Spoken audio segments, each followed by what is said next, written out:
प्राचीन काल में चित्रकूट के घने जंगलों के बीच एक तपस्विनी रहती थीं, सती अनसुईया। उनकी पवित्रता और तपस्या के कारण आसपास का हर जीव जंतु, पेड़ पौधा और नदी तक उनसे प्रेम करती थी। उनका पति महर्षि अत्रि स्वयं ज्ञान और वैराग्य का स्वरूप थे। अनसुईया के तप का इतना प्रभाव था कि उनके आश्रम का पूरा क्षेत्र स्वर्ग जैसा लगता था। देवताओं की सभा में जब भी धर्म और तप की चर्चा होती, अनसुईया का नाम सबसे पहले आता। लेकिन जब स्वर्ग में अनसुईया के पुण्य और प्रसिद्धि की चर्चा बार बार होने लगी तो त्रिदेव, ब्रह्मा, विष्णु और महेश थोड़ा असहज हो गए। आखिर कौन है यह स्त्री जो हमें चुनौती दे रही है? नारद मुनि के उत्साहपूर्ण वर्णन ने आग में घी डालने का काम किया। नारद ने कहा, अनसुईया की तपस्या इतनी प्रबल है कि वह चाहें तो आपको भी अपनी इच्छानुसार नियंत्रित कर सकती हैं। त्रिदेव को यह बात नागवार गुजरी। उन्होंने निर्णय लिया कि इस तपस्विनी की परीक्षा ली जानी चाहिए। और फिर तीनों देवताओं ने अपनी दिव्यता को छोड़कर साधारण ब्राह्मण का रूप धारण किया और अनसुईया के आश्रम पहुंचे।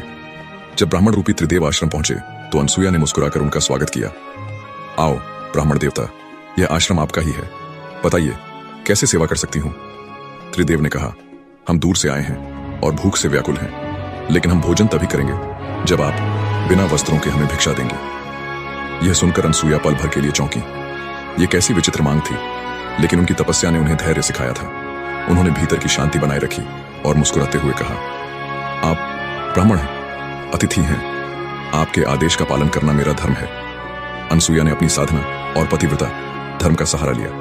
उन्होंने त्रिदेव पर अपनी तपस्या का प्रभाव डाला और कहा, यदि मेरी तपस्या सच्ची है तो आप नवजात शिशु बन जाएं। और चमत्कार हो गया। तीनों ब्राह्मण रूपी देवता नवजात शिशु बन गए।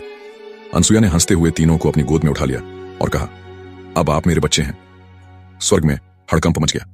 देवी लक्ष्मी, पार्वती और सरस्वती को जब इस घटना का पता चला तो वे चिंतित हो गईं।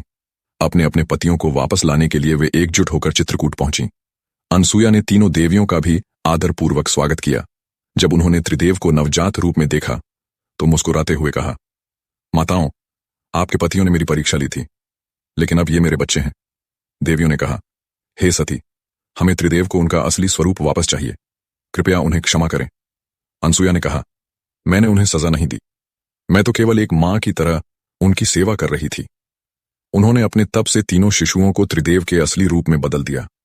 त्रिदेव ने अनसुईया के चरणों में झुककर कहा, हे सती, आपकी तपस्या और पवित्रता ने हमें पराजित कर दिया। आज से आपका नाम सतीत्व और त्याग का प्रतीक होगा।